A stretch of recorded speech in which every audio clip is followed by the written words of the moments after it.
omwala guva wano ne gujja wano gwe wadda wano makati n'osimawo n'ogaziyaawo tekirina makulu of course amazzi gajjulawo bujjuzi eno ne gabimba kuba eno gye galaga eri tewagazi yaayo eyo gye galaga walekayo n'ojja wano wakati n'ogaziyaawo ate n'ebbali n'ojja oyiwayo enkokoto okitegeera bw'oyiwayo enkokoto n'ogisiba omwala baali bagusiba n'amayinja ebbali n'ebbali bwe bagusiba n'amayinja bateekamu obupayipopayipo obungi obuyambako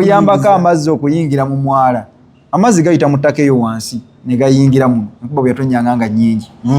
ati bonna bunnono yabuziba okitegeera omwala ffenna twetwagala gubikkibwe naye gwali gulabika bubi naye n'ababbi nga beekweka omwo buli kimu nga kiva omwo tewali babbi baavaamu ne bamenya dduuka lya muntu ne balitwala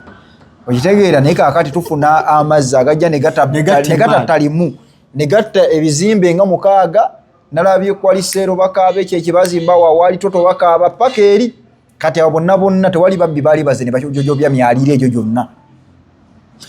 kakati natidde n'okulaba eno waggulu ku Pioneer Mall nga nayo ekintu kyekizibu kyekimu kituuse kati ebyo byonna naye enkuba yatonyedde essaawa egi abantu beerinde ekisinga ekyokubira ebizimbe bigenda kugwa amazzi gye gakoma bibeeramu wansi bigenda kugwa ate era bitta abantu naye ngeri yonna damage ekoozingiddwa omuntu atya omu kati abantu baddeyo babanje ebituufu kino mu bwangu buli omu mu bulamu alina ennaku ez'ekijjukizo kati nno Focus TV yange bazze okufuula ennaku zo ez'ebyafaayo bakwata vidiyo n'okukuba ebifaananyi ku mikolo gamba ng'okwanjula embaga graduations okukyala bano nno tebakoma okwo aba Focus Group yange bakuguka mu kutimba bakola keeki wamu ne juice omuwoomu nga kuno bagattako okukola graphics ne branding ow'ekitongole kampuni oba bizinensi yo era basange ku kitebe kyabwe ekikulu e Kampala ku Jesco Plaza oba basange ku ofisi zaabwe awo ku Focus House Mutuba ne ku ofisi zaabwe empya ekiboga mu Town Council ku 2nd Street okuliraana Smarton Hotel ebisingawo bakubire ku ssimu zaabwe 0757 133 162 oba 0789 020 gwali ku Facebook ne Instagram kebera Focus Group yange ate ku YouTube beba Focus TV yange butereevu nkwaniriza nate ku Focus TV. Thank you so much wenye okubeera ng'olaba onawo sinzidde okutulaba okola kyamaanyi nnyo webale nnyo okubeera ng'okikola nze ade Wilberforce Ekirime Muyanja era nga ndi ne Kanso Matovu olunaku olwaleero nabagamba nti mbeera naye okutunulira ensonga ez'enjawulo eziri political eziri entertainment eziri ki ne mu mateeka mweyambisa nnyo okubeera nga ayongera otulaga ekituufu kiri ki bangi bye tubuusa amaaso ate obaoliawo n'abitusembeza ne tubitegeera mungi olwaleero Kanso njagadde twogereko ku nsonga ziringa 2 tujja kuyita ku mbeera eri Kampala gye twaguddemu ekikangabwa tuze ku balabi baffe then tutandike abatulaba gye musinzira banembalamusaako abaisiraamu kize mbatale ku salaamu assalamu alaikum warahmatullahi wabarakatuhu mbebaza abalina bye mutaka bano okulaba nti mukyusa obulamu mwebaita muggwamu maanyi abafunye okunyigirizibwa okwenjawulo nammwe nembagumya kinaye tugume kusigala nga tulemeddeko Katonda ajja kumala atusaasire amiina Kanso mabi waffe atugobera ku Focus TV nyongera okwebaza okubeera ng'okikola ennaku zino sina ennaku zino tuzagenda myezi egiwera nga5 giwera nga 6 plus twasika ne tulumbibwa amataba agajjanga ag'okusaaga negattemali y'abantu mu 2025 wali yali October awo nga gwako era ne basuubizibwa n'akasente ngaka compensation government yakasuubiza kesinakakaso bakakola ki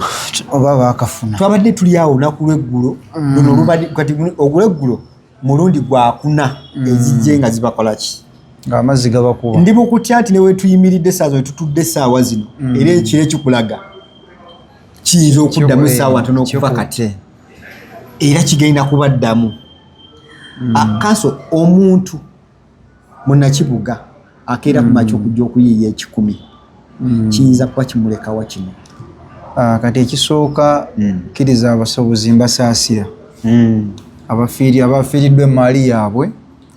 nga bali mulundi gwa kusatu oba ozzaawo ate amazzi ne gadda Yes, oba wakalika balingana.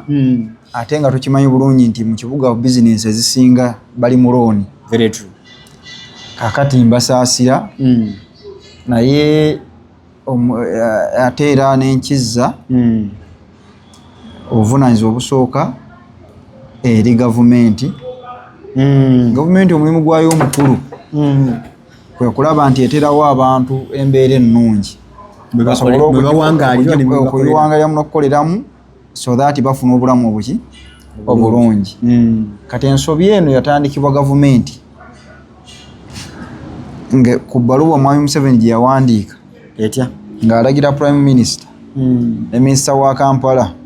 bayambe ku mwami eyegumbulidde okulakulanya ekibuga Kampala.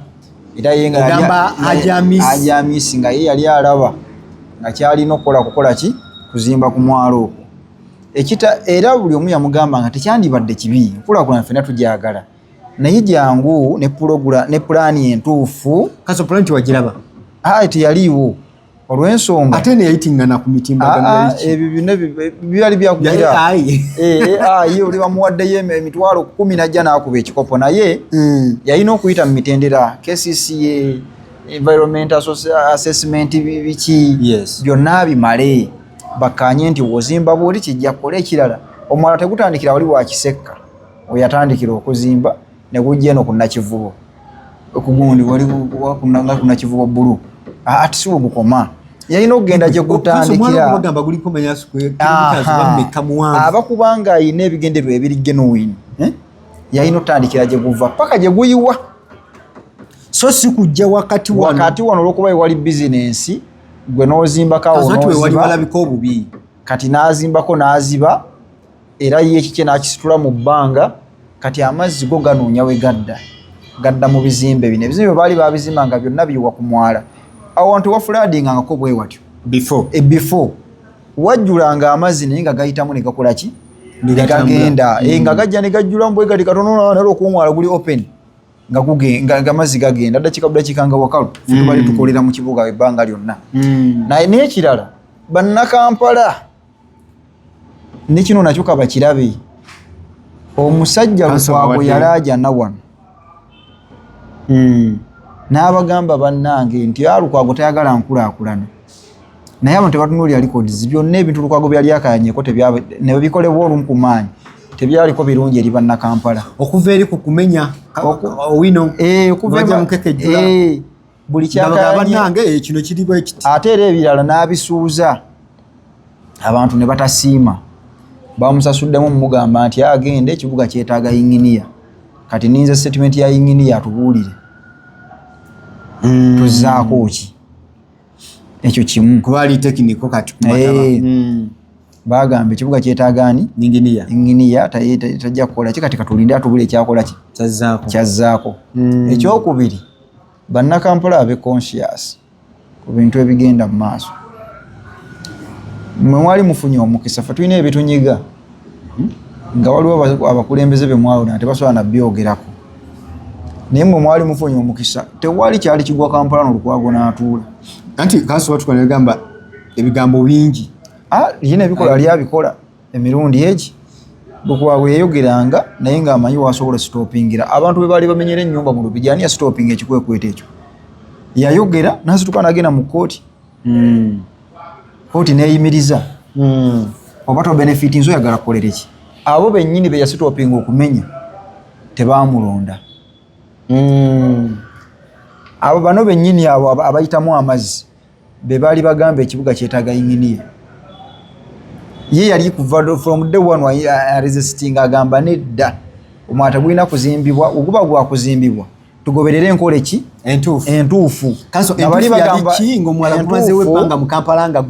naye nga damage gye eri caused mu myezi gino emitono teyatuukawoko ku basuubuzi ebbanga liri. Okitegeera omwala ffenna twetwagala gubikkibwe naye gwali gulabika bubi naye n'ababbi nga beekweka omwo buli kimu nga kiva omwo. Tewali babbi baavaamu ne bamenya dduuka lya muntu ne balitwala. Okitegeera naye kaakati tufuna amazzi agajja ne gatattalimu ne gatta ebizimbe nga 6 nalabye kwaliseero bakaaba ekyo ekibazimba wawaali toto bakaaba paka eri kati abo bonna tewali babbi baali bazene bakyojobya myalire egyo gyonna kakati natidde n'okulaba eno waggulu ku Pioneer Mall nga nayo ekintu kyekimu kituuse kati ebyo byonna naye enkuba yatonyedde essaawa egi abantu beerinde ekisinga ekyokubira ebizimbe bigenda kugwa amazzi gigako mu bibeeramu wansi bigenda kugwa ate era bitta abantu naye ngeri naddame ekozingiddwa omuntu atya omu kati abantu baddeyo babanje ebituufu kino mu bwangu eno yabadde woningi mwami Kiggundu akole ekisoboka ne banne bagogole omwala paka gye guyiwa bagugaziye ne gye guva amazzi gasobole okuyitamu emisinde baleme kuddabiriza n'okka kuba kati ekintu ekiva kuno paka kuno bwe nojja n'okwata wakati wano ofunzizzaawo obufunza amazzi we gajja wagenda kuba wano akanyigo okuyingira ganjaale ekyo kyekizibu ekyajja omulodi yali agamba ki ekituufu kirina okolebwa omulodi yali abagamba omwala guno of course balina technical wing nga KCCA hamu jangu olage enteekateeka y'okulaakulanya bayinyini yabo bakwataganye n'aba KCCA then balabe n'abavunaanyizibwa ku gundi bayita bata mu Luganda environmental assessment whatever bakwatagane balabe pulani eno gy'oleese bweyitawo bweti tekosa enasolovinga ekizibu kino nti bakuwe go ahead under the supervision of KCCA to make sure nti kyemwakkanya kyozimba ono yayiwa abavubuka bakawuula ebbali n'akuba ebibaati n'obukuumi bwa gundi bwa poliisi n'atandika kuzimba tali supervised tali ki kanso amanya agajjawa amanya agajja ku bbaluwa y'omukulu gye yawandika nti mumuyambe kaatuukirize era from above era abagundi bamudifendinga bannabbanja baani n'akola ekintu ekitali kituufu ekigenda okubonyabonya bannakampala si lunaku lumu ebbanga lyonna okujjako nga kitereezeddwa ekyo kimu era ngamba abantu bano seba balimu ensa yerukwago bamwetondere ate nga eno ntandikwa mulindeko abakulu bamale okulayira mugenda kulaba ekiddakaawo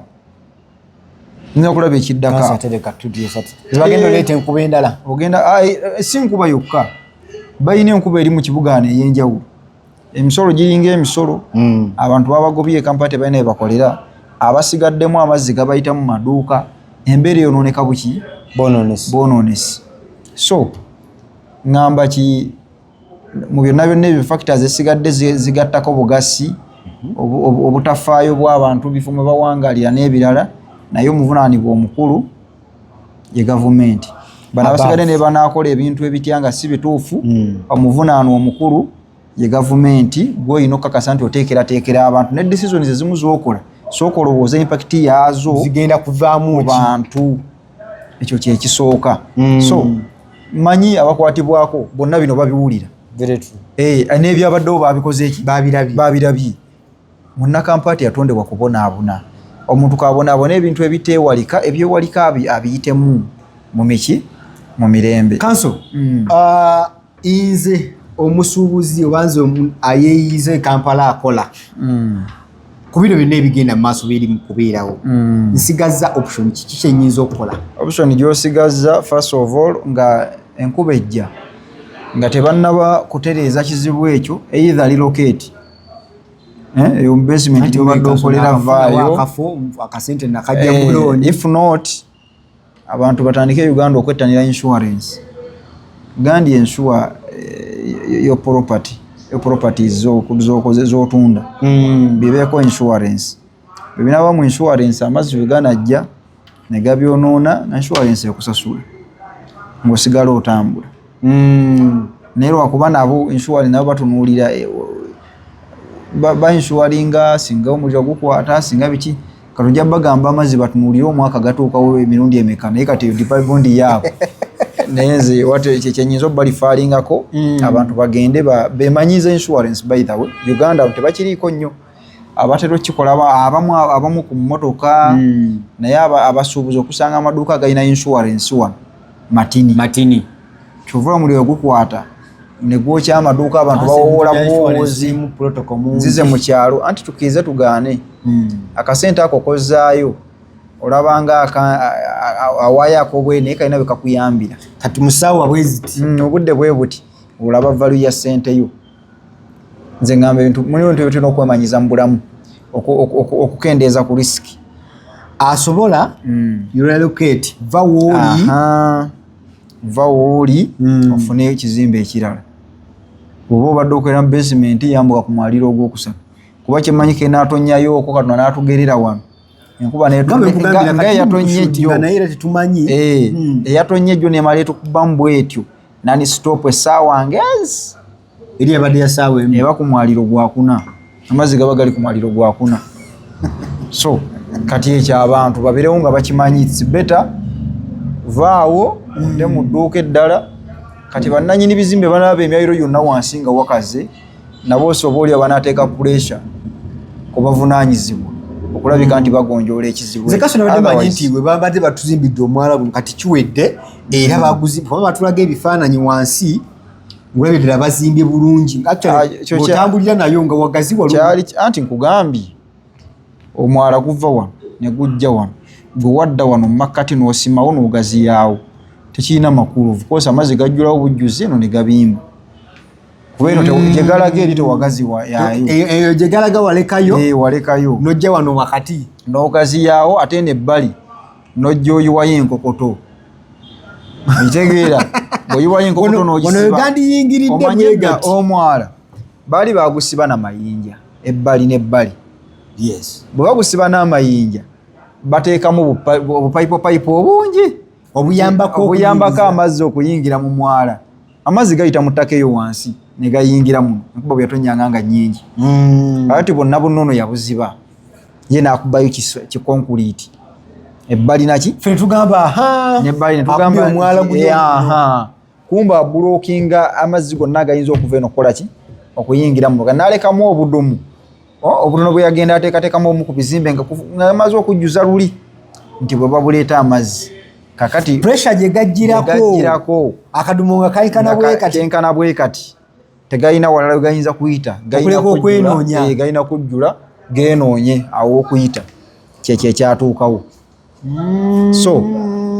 fe twatunulira beauty ne tugamba musajja atukoledde omwalo omulungi era ogunyirira Mwami Kiggundu tukoze bulungi okwagala okukulaakulanya ekibuga naye abamubalira kasubani abayinza okuba nga bawabya Mwami Kiggundu kuba manyi muntu ayagala tebamuwabya musajja una business era kyeyakola ye teyatunulira kubana balala bantu bali interest ya Mwami Kiggundu yali y'amaduuka kyova olabya amaduuka ye gatunda ennyo weyatandikira era wegakoma okutunda weyakoma wo waawedde weyamaze bw'otunuulira eno gye gasima amasawa ya Queen alina omutima omulungi alina tandikira mwala gye guva eri waggulu najja ng'akola banaye omwala guno gutandikira najja ng'azimba paka wansi bw'amala okugutuusa wansi gye gutwala amazzi nodda n'obikka waggulu wano bw'oyagala okubikka naye gwe okujja n'osimaano mu makkati n'obikka n'ossaako amaduuka ne bayingira oyo y'atali mu byanfuna atunulidde okuyamba anti kyenkugambe bw'abanga ddala yalina gundi yajja n'endowooza eri genuine yali akola ekyo naye of course yajja yatunulidde kuteekawo maduuka kufuna ssente era kyeyakola ekyo yakyakyevinze ate ye amaduuka ge n'agasitula mu bbanga gali bwe gati ku mwala galiko bwe gati kaakati amazzi go galina kudda mu bana abamuliraanya abakwalisa ero simanya niyo ekyo ekizimbe ekipya tambula paka nga bwegenda kuva eri nabugabo so banagamba bakyali kuyoleke ate nga kitandika butandisi esebo kaso nga tuwumbawumba ensonga eno ey'amataba olowooza structure y'obukulembeze nga bwe twakyusiza mutugamba katufune yinginiya tusuubire ki singa twatandise ekyenjawulo kiyinza talina kyagenda kukola talina kyagenda kukyusa kiyinza okukolebwa obukulembeze okubaako kyebutukolera obukulembeze tewali kyebugenda bakolera baddiza wangi abantu saagala babeere nako temusubwa ne mwami bali mwezo temumutawaanye mumuleke talina kyajja kukola ekyo kimu kuba ekisooka mwami bali mwezo si wa bigambo nnyo anti bano wa politician ya anti n'ebikolwa wali tewaliwo ebikolwa tolina obikolera ebikolwa ebitono Lukwago byakoze abadde yeyambisa etteeka kuba kimu kuye nga jagenda ye filing yeyimireyo mu kooti bali mwezo kyatasobola bino byemuwoza semeni twagala yingini yabali mwezo yasoma kuzimba bizimbe Kampala simyala ate Kampala bo bateekawo gundi technical wing weri meya ndowooza gyatasobola kuwaamu ndowooza ye tigone bonoleeta amagezi go amalungi ennyo wano tegajja tegalina kye gagenda kukola technical wing weri ekulibwa executive director bali mwezo gyatalondako muntu naki kyekiri kyogambye nti ebirizu bwebiruma Kampala era singa eri gyefuna ebiragiro technical wing bogezaako okubakako kukola ekituufu nga mwawukana nga bwe mwalaba Lukwago ne Namusisi Jennifer ekyo kyekituukawo ate nga bali mwezo enzija gye yajja alina kukolera wamu n'abalonda gundi tekinika eno era bagamba nti kakati Lukwago ketumuwonyo tujja kukolagana naye kitegeeza ki ebiragiro ebinajja ku tekinika alina kuyambako buyambi bikole ki biyitewo so munnakampala kyenvudde mugale tobaako kyosuubira embeera egenda sigalanga weeri kwesiba bbiri tulina kwesiba bbiri trade order egenda kubukala aba boda mwetegeke mugenda aba taxi mweteketeke mugenda eyo yembeera bwekola ki bweri ate era bwegenda okutambula nga teri agambye tugenda mu kisanja kibayita mwavu afe kisanja wakiri kibatwadde mwakuna muchezo kati kino kitulaga eno bagenda kukiyita mutwe munafu gwalonda bye gutamanyika gukisasulire kye kisanja bagenda okukiyita okyali ku Focus TV webale nnyo okubeera nga otugoberera ndi ne Council Mato tugenda kuba tuyisaamu ku bintu bingi nnyo naye nga nkujjukiza ne bannaffe aba Focus Event Services bagamba nti beeyune bakuteekera omukolo gwo nyina omwana gye musindisa okukola ebifaananyi Council leero sayidi zero Kalungu naye ngambye batuse ssaawa mukaaga nga bako batuse bakyusiza engoye bayingire ekidaala ng'owaddiko tanaba kutuusa tenti y'abako owaddiko tanaba kutandika kutimba kakati byonna awo nawe lumu tulikwatawo abantu baawano baalemu okwawula nti omukolo we gutuuka tulina okufuna omuntu omukugu mu kino alina kyamanyi ku kintu ateeketeeke tumuweeyo akasente akatonotono abawewule ebintu bino ateeketeeke bwebuvunaanyizibwa bukakasa nti omutimbi omukolo gwa Lwamukaaga nti by Friday weewunye abakoba alina okuba nga awedde oyitegeera omufumbi nti njagala okutuuka ku ssaawa nnyange emmere eyidde mwe mubeereri nga mulinda kwaniriza bagenyi bammwe nga mubikwasiza omu naye abantu baawano buli kimu baagala kukekkereza ebituukawo so bagamba nti Focus Event Services bagamba beeyune era bali ku TikTok Focus Event Services banoonyeeko okuteekera omukolo guva mu kamunguluze ne mu kuzungira mu bantu abatakola bintu abantu abakola ebintu ebirungi ojja kubeera ng'obafuna mu saavisi zonna ez'enjawulo tulina ne bannaffe aba Focus graphics and branding bagamba nti beeyune bakolere graphics work bakolere printing and branding owekika kyonna ekyenjawulo era nga bakwera bakuwa igwe kyoyagala ekikwatagana ne computer ku designinga brandinga byonna babikutuusaako enamba ku simu ku screen kweziri era nga nsuubira nti bw'onoobako nako bajja kuwa ekyo kyeweetaaga mu ggwanga lyattu Uganda wonna wooli bajja kuba kutuusaako buli omu mu bulamu alina ennaku ez'ekijjukizo kati nno Focus TV yange bazza okufuula ennaku zo ez'ebyafaayo bakwata vidiyo n'okuba ebifaananyi ku mikolo gamba ng'okwanjula embaga graduations okukyala bano nno tebakoma okwo aba Focus Group yange bakuguka mu kutimba bakola keeki wamu ne juice omuwoomu nga kuno bagattako okukola graphics ne branding ow'ekitongole kampuni oba bizinensi yo era basange ku kitebe kyabwe ekikulu e Kampala ku Jesco Plaza oba basange ku ofisi zaabwe awo ku Focus House Mutuba ne ku ofisi zaabwe empya ekiboga mu Town Council ku 2nd Street okuliraana Smarton Hotel ebisingawo bakubire ku simu zaabwe 0757 133 162 oba 0789 020